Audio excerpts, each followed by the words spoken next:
All right, let's get real. Everyone's obsessed with waking up, but no one's asking the right question. What exactly are we waking up from? Because it's not sleep, it's not ignorance, it's amnesia. You forgot who you are, and now life feels like a fog of distraction and stress. But guess what? This isn't a new problem. People have been solving it for thousands of years. And they didn't do it with TikToks and vision boards. They did it with something we don't talk about anymore: initiation. Let me show you how Egypt, Eleusis, and the Kabbalah, the three ancient systems from different corners of the world, were all saying the exact same thing. To know who you are, you have to die to who you're not. In ancient Egypt, you didn't just believe in gods, you became them. The Temple of Luxor, that wasn't some monument. It was the human body carved into stone. Literally, each section of the temple aligned with a different part of your anatomy. So when you walked through it as an initiate, you were walking through yourself. At the end of the journey, you faced judgment.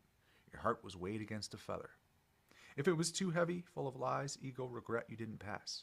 Not because of sin, because of vibration. Your soul couldn't ascend if you were dense with falsehood. That's the real message of Mat and Amet. Not monsters and punishments, but natural law. Now shift to ancient Greece, specifically Eleusis.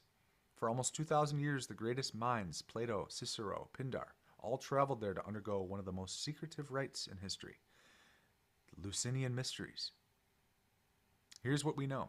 You fasted, purified, and drank kykeon, a psychedelic brew likely made of ergot, same base as LSD.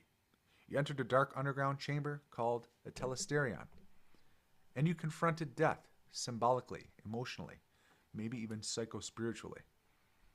And when you came out, you were never the same.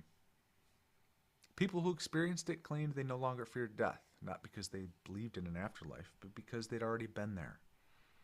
They broke their ego, faced the void, and found something still alive on the other side. Does this sound familiar? It's the same thing people report in modern psychedelic therapy, NDEs, and deep shadow work.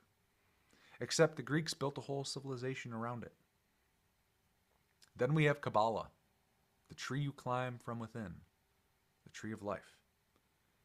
Jewish mystics weren't drawing cool diagrams. They were mapping consciousness. 10 spheres, 22 connecting paths. It's a psychological circuit board showing exactly how you move from fear and separation to divine awareness.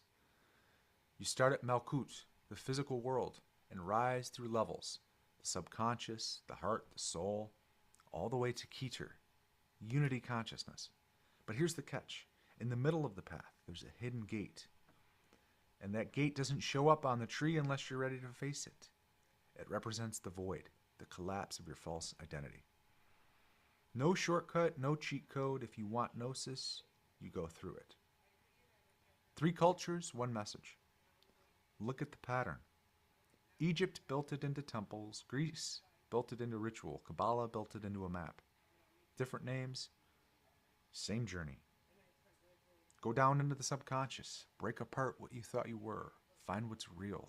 Return changed forever. That's not mythology, that's initiation. And the real secret? They weren't trying to save you. They were trying to wake you the hell up. This wasn't religion, it was inner engineering. And it worked. Because once you die to the illusion, you can't go back to playing pretend. And that's when life actually begins. Humanfluence, out.